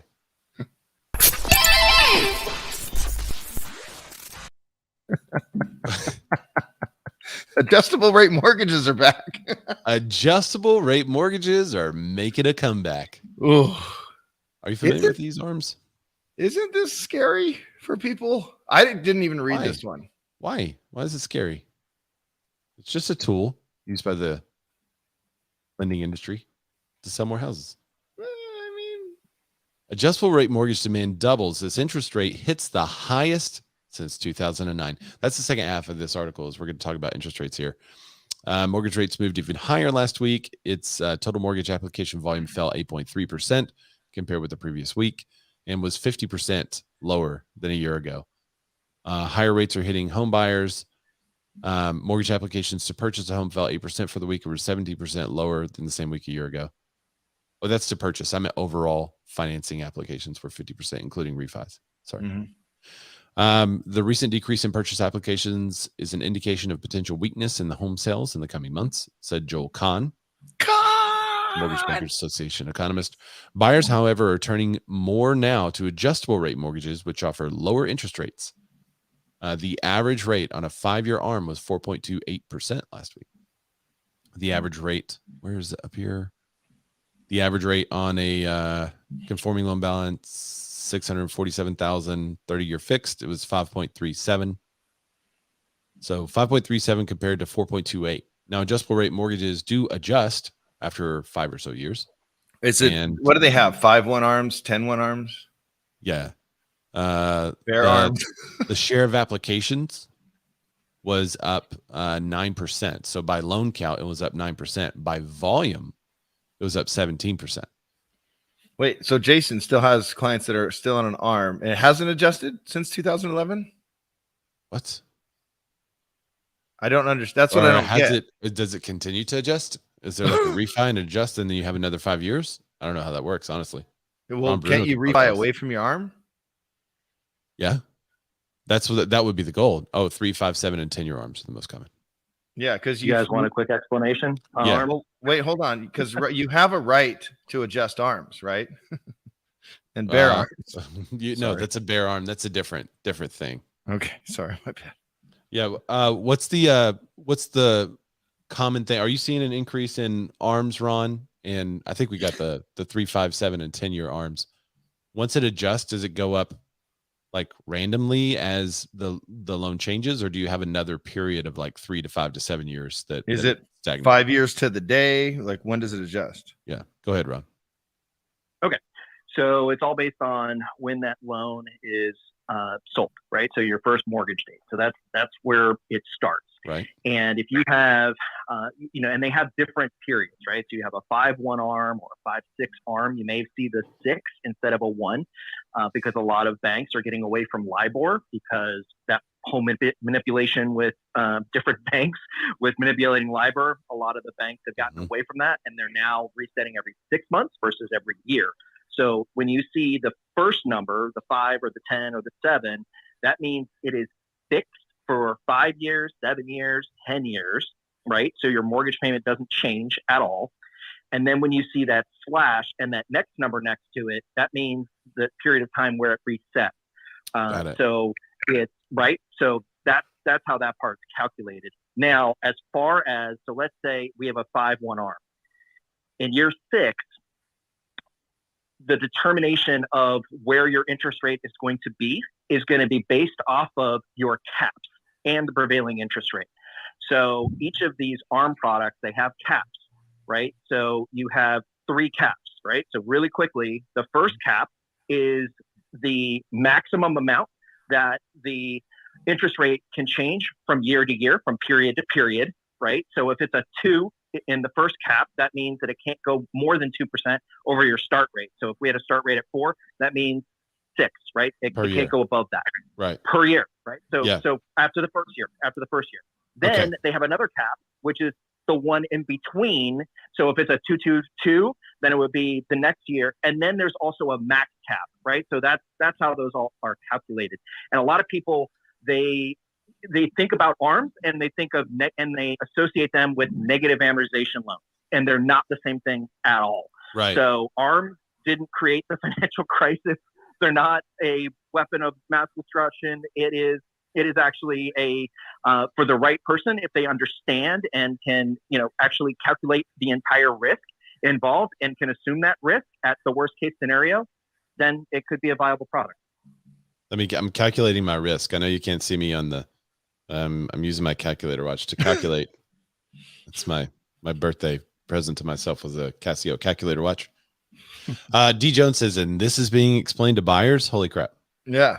That's the hard part, is sitting a buyer down and having them understand all of those different factors and making a wise financial decision, right, Ron? But I'm sure you guys probably have some qualifications for someone that gets an ARM, right? Or is it pretty much just if you qualify for a basic loan, you also get an ARM? You could get an ARM if you wanted to. No. So there are certain qualifications for arms, especially. So a 5-1 arm is harder to qualify. We actually have to qualify at a higher rate because you have to absorb that payment shock, right? So there's all sorts of calculations in there, but it's something that if someone is, they just know that their income is increasing. Maybe they're a YouTube star, right? That we all want to be, right? Like us. And this is their first home. And they know that 5 years from now, they're going to be in a much different place. And their income is just going up and up and up and up and up. Bankrupt. And they understand all the rest. Yeah. Yeah. Okay. So basically, if it looks like they're on an upward trend, then this may be really helpful to them, and they could also either pay it off but this is different from a balloon loan, different from a jumbo. This is an adjustable rate. Yeah. Yeah. All right, yeah. Cool. A balloon loan means that it's payable at the end of the period, the entire loan. So you have to refi before that's up. And a jumbo just means that it's outside of the conforming range. Right. And now you're subject to the essentially the private market, the banking market versus Fannie and Freddie. All right, Ron. So I'm going to contact you because I am a YouTube star. I would like an adjustable rate jumbo balloon, and we can get that going. I'll contact you later. Done. No doc stated income also. Yeah. Oh, back in the day. I remember those. Ninja loans, man. Ninja loans. That's Ninja loans, liar loans. All right. Well, thanks for the rundown, Ron. I appreciate it. So let's talk about what else is happening, because we're seeing an increase in the number of, or we're seeing an increase in rates overall. So wouldn't you suspect, Dan, that with the increase in rates, now at like 5 something, that you should see a lot of buyers pulling back? And with buyer pullbacks, wouldn't prices drop? Well, house prices jumped nearly 20% in February, but a slowdown may be coming. I mean, that's what S&P Chase. Yeah, that's a very right now statement. Well, what slowdown mean? Does it mean in the number of homes sold, or does it mean in the acceleration of home prices? Home price gains will slow, but the number of homes will keep selling. Yeah, and I think this is going to help add more inventory to the market. I really do. It could. Home prices increased 19.8% in February year-over-year, according to S&P CoreLogic Case-Shiller National Home Price Index. Indices. That's up from 19.1% annual increase in January, the third highest reading in the index's 35-year history. Which all the highest ones have been over the last 2 years. That's right. Craig Lazar, he's a managing director at the S&P DJI. He stated in a release that the macroeconomic environment is evolving rapidly and may not support extraordinary home price growth for much longer. I like how he used our CEO phrase. It may not support extraordinarily home price growth for much longer. They all go to the same webinars and write their statements from the same guy. There's one guy that's like, no, you don't say we can't do that anymore. We won't. You say we can no longer support. The post-Rona resumption of general economic activity has stoked inflation, and the Federal Reserve has begun to increase interest rates in response. We may soon begin to see the impact of increasing mortgage rates on home prices, but not yet. I think it's going to lag quite a bit. I don't think it's going to be an immediate, because I keep getting, I mean, you're probably hearing the same thing. Buyers want to pull out, or sellers want to wait to see what happens, which I have two very vastly different answers for them there. But they want to wait to see what the market does. And I just think that's for both sides, even though the answers are different, I think that's a horrible decision. Well, I was in a clubhouse room with Justin yesterday and some other people from Canada, and their rates have increased so drastically that they have seen a pullback. And it's like it went from an extreme seller's market to a normal market. And in the course of the last 2 months? Not in the last like 2 weeks. Wow. And he said that they had listings, not Justin, this was the other guy from Toronto, that they had listings that went live, and normally they'd have like 5 or 6 offers in this area where he is, and he hadn't even had a showing. So he said it's been a drastic change. We really haven't seen that in the States. We haven't seen that much of it, though we have seen rates increase drastically, though we have seen inflation and affordability run its course. We haven't really seen a pullback on the buyers yet. And another, I think it was Shane, he brought up yesterday that you could just see a changing in loan time. because right now, if you're conventional or cash, you get preferential treatment. And there's a lot of sellers refusing to take FHA and some of the other government loan types. So it might be a situation in which in the future, you actually have more buyers entering the market because finally they can get their FHA loan looked at by a seller. So Ray, one thing I want to point out here. Yeah, go ahead. So this is, I'm in Southern California, beach cities. Generally, the market here is always hot. What I have noticed is the pullback doesn't necessarily come in the form of, like prices are going to start plummeting. But what I do see in the areas I serve at least is that there is an increase in days on market. There is a reduction in the percentage over list that the houses that do sell are selling for. And I think it's going to be gradual in that sense as the interest rates increase.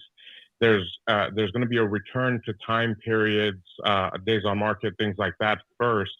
And then once that starts leveling out, I feel like that's when we're going to notice maybe like a slowdown in the market. But at least in Southern California, the only impact we've experienced is getting closer to a normal days on market. Properties are still selling over list, but the percentage over list that they sell has dropped a little bit. And also the newer listings that are being listed are being priced a little bit more appropriately, let's just say. Yeah, they're not starting off as drastically high on the market. D Jones also brings up a good point. She said my buyer's lock expired and pre-approval went down $40,000. So we have a couple of instances like that, especially new construction loans where somebody purchased a home. It was new construction, and now they're, if the guy didn't finish soon, something could happen. Well, we had one. We offered. It was a $1.068 million asking price, so $1,068,000. We offered what it's actually worth, was $975, and the seller was like, because they had no other offers. It was one of those weird ones that just had a weird history. It was a grow house for like 3 months. Surprised it's not worth more in Cali. Yeah, well, if it still had the grow part, it just had the house part, not the grow part. The grow part's already made its money, and that's gone. I see it a lot here, by the way. But anyway, it just has a weird history, and I think all the agents kind of saw that, and the buyers could sense that. But anyway, didn't get any offers, so we're like, all right, here's what it's worth. Like, I know this isn't the market, but you don't have any other offers, so this is literally exactly what the comparables say. And it was also kind of this weird flip they had done over the last couple of years, trying to move away from its reputation and its vibe, because houses have vibes. But there was a lot of issues with it. The paint colors they used, the actual type of paint they used, the flooring was new but scratched. It was horrible. Anyway, a lot of issues with it. On the surface, it was lipstick on a pig is what it was. But we offered what it was worth, and they came back, no, seller's only going to do what what we're asking. And we're like, okay. And I had the conversation. We got to remember, if it appraises, then you're buying a $1,068,000 house. And they're like, okay, as long as we know it's worth it and the appraiser upholds that, that's fine. But if it doesn't, now we get to have the conversation. Look, we offered lower and we told you it would appraise low. And then hopefully the seller gains their smarts back and has and adjusts to what we originally offered or whatever it appraises at. Anyway, during this negotiation process, rates went up just a little too high. And all of a sudden my buyers went, nope, it's back down to $975. That's all we're going to offer you. And the seller was like, wait, what? Yeah. They were. So I was like, you got to take it or leave it. You waited too long. Wow. Yeah.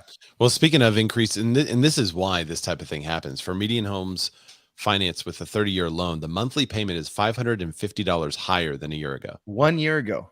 Yeah. That's the median.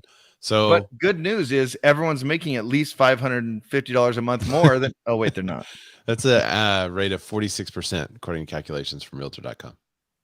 Yeah, it doesn't look like everybody's making that much more a month. So y'all go vote. What did you say? Ratatouille. What? This is Greg.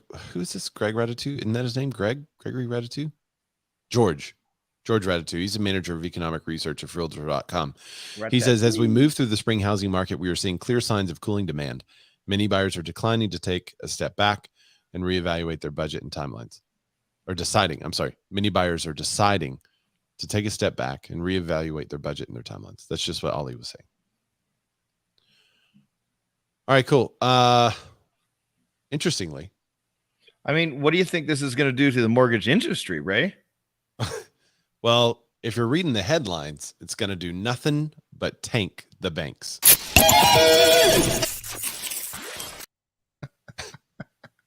We are on point today. Fire. This article comes to us from XYZ Detroit. Yeah, that's W not original WXYZ Detroit. Yeah, it's Housing Wire, but we don't want to pay Housing Wire.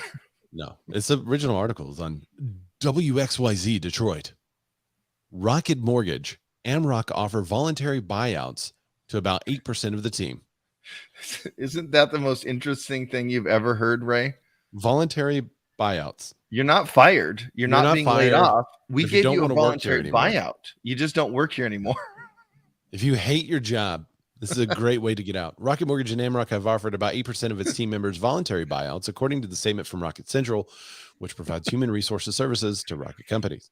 I mean, according to a statement, the team members offered buyouts are mostly part of Rocket Mortgage's operations team and various groups at AmRock. They go through the incentives and stuff like that. We're looking for the reason here, and it says, quote, as a result of today's market, some team members have told us they are considering to move to another position or a completely different industry. At the same time, our career growth options in certain areas of Rocket Mortgage and AmRock are limited right now, while the housing market normalizes after 2 years of unprecedented volume. I think I say this whenever we talk about CEOs talking about stuff, but this is the most CEO statement ever.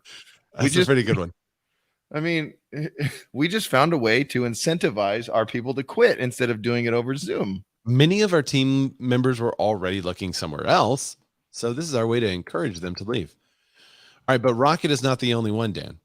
Wells Fargo confirms mortgage-related job eliminations. This one was surprising. From the nationalmortgageprofessional.com. The bank reported that the first drop in net income was the largest it had had since 2003 and was largely driven by lower refinancing activity. So Wells Fargo has confirmed that on Friday it eliminated jobs related to its mortgage lending business. In just 8 days after the bank reported the largest quarterly drop in net income in nearly a decade, the bank has not disclosed how many mortgage lending positions were eliminated, nor the cost associated with the eliminations. You know what I think we've been like, this is just a hot take.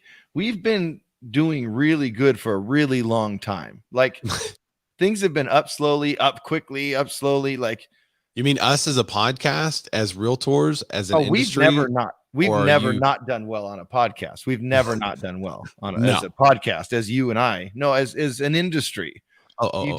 When you look back to, I mean, rates are the highest since 2009. That's 13 years ago. Yeah. And when they were in the fours, it was the highest since 2011. And then they got to the 4.5, highest since 2017. And like things have been awesome, like historically awesome, not just like, because when you really look at 5%, it's like, dude, 5% is still pretty good to leverage, 5% of my money with 95% of yours. And all I have to do is give you 5% back. And if interest rates go down in a couple of years, I'll just readjust. And now I have less skin in the game for your 95% skin in the game.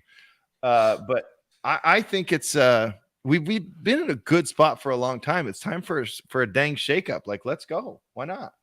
So Ryan Bokros chimes in, valuable comment. Longest show in history. Wasn't expecting to see y'all still on. LOL. Well, thanks, it's not. But when you start, it's not the longest show actually. There was a bigger show. Well, I think it was Zillow. Wasn't it Zillow? That was a huge, it was like a 2.5 hour show that we did one time. Anyway.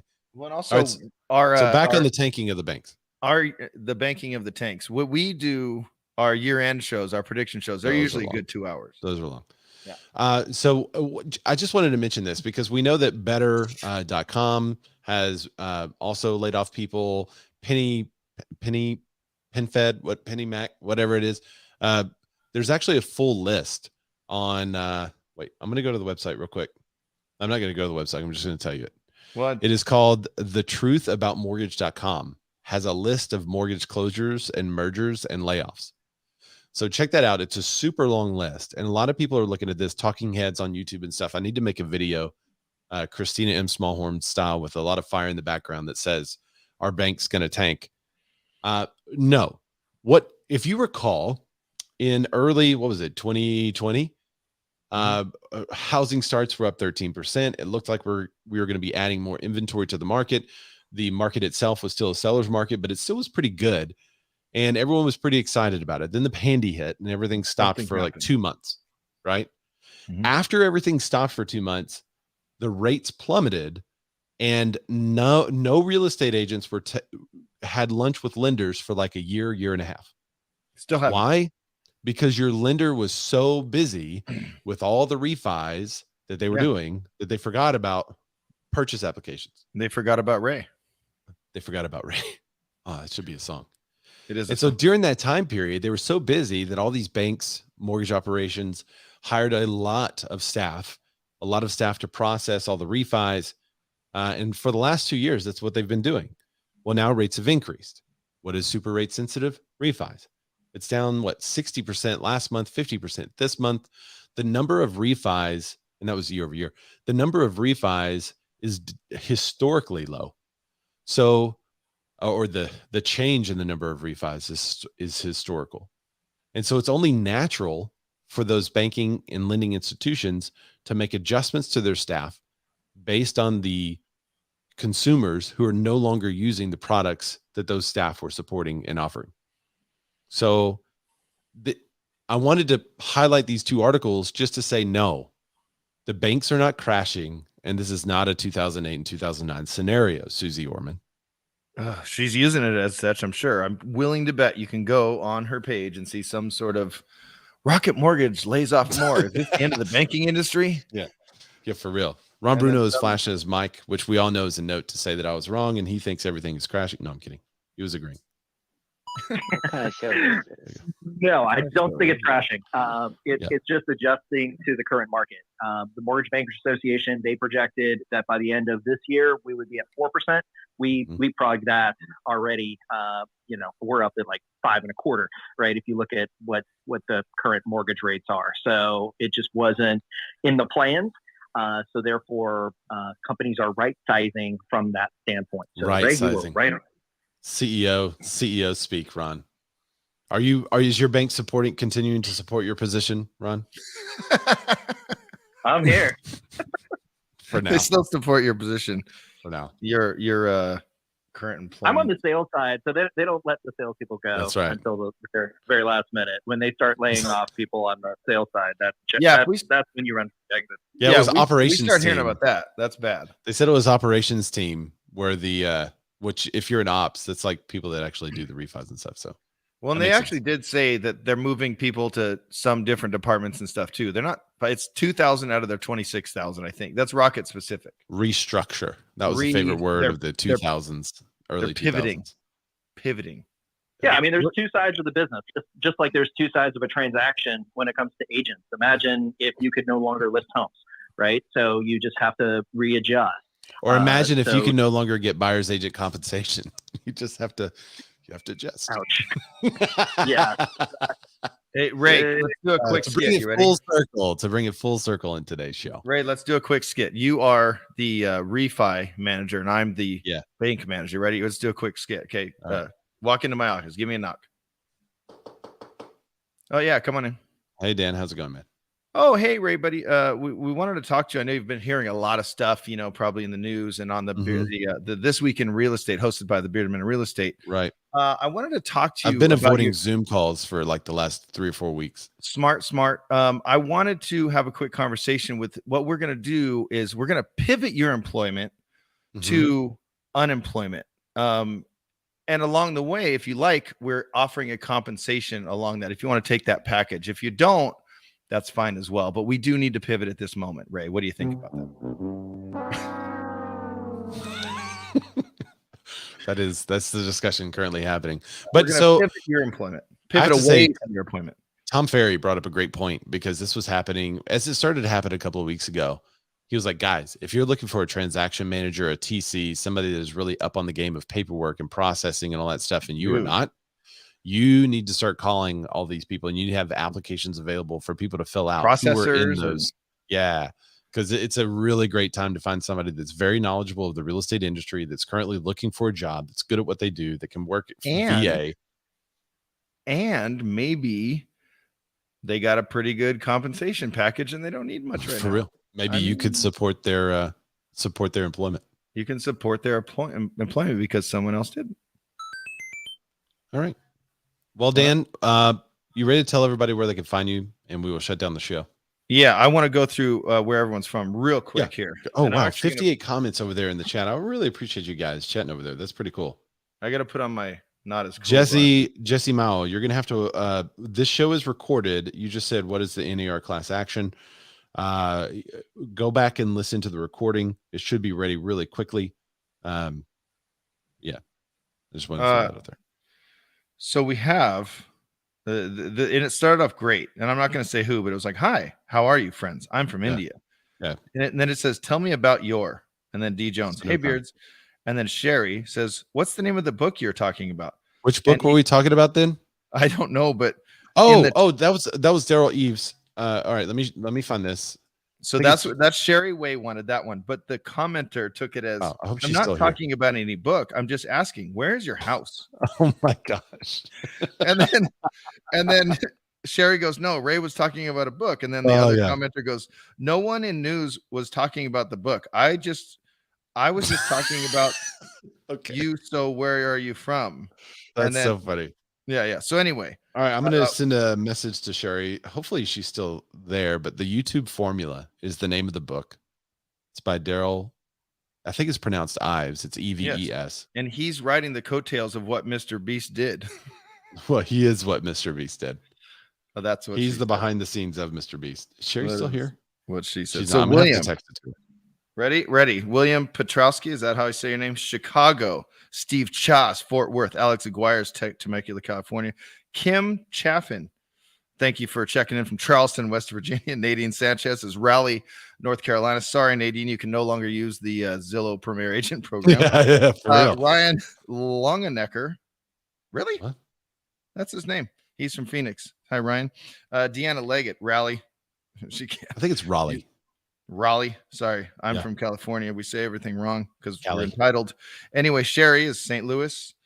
I don't know. This Elizabeth person. Don't know where she's from. Julie Moon is from Danthans, Georgia. Justin is from zombie-loving Canada. I think he's around Toronto, right? Isn't he Toronto? Yeah. Let's see. And then Armando. What kind of show is this? What kind of show is this? And then Scotty. I said his last name probably very incorrectly earlier. He's NYC. Ron Bruno, who Ray doesn't invite to events. We just don't talk about Bruno. Yeah, I don't mean to. I think that's it. No, then we got some more. Yeah, we have a couple others that are coming in there. We had Mike Pistorius is Windsor, Ontario, and it's on fire apparently. Yeah. Allie is South Bay, so the other side of California from me, essentially. Even though it's Olivier asked an important question at the very end. How can I grow a beard like you?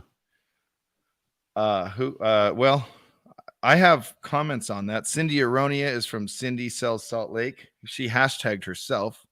Jill Matt says Atlanta only agent left here. Everyone else left.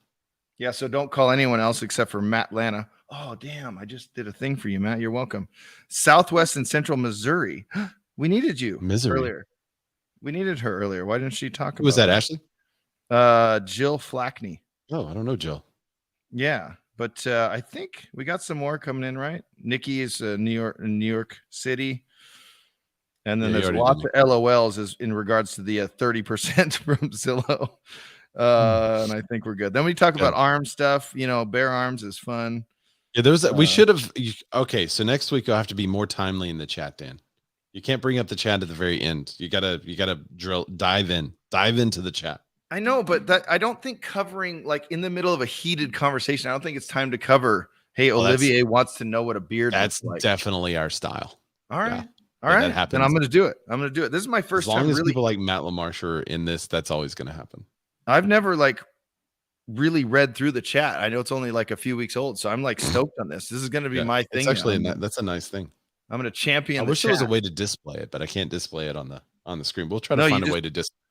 You just have to listen to my dumbass read through them. That's it. I do have a HDMI. This is getting really technical. We should probably end the show. I do have an HDMI cord that goes from my phone to the computer. I'll see if we figure it out. All right. Anyway, so Dan, tell everybody where they can find you.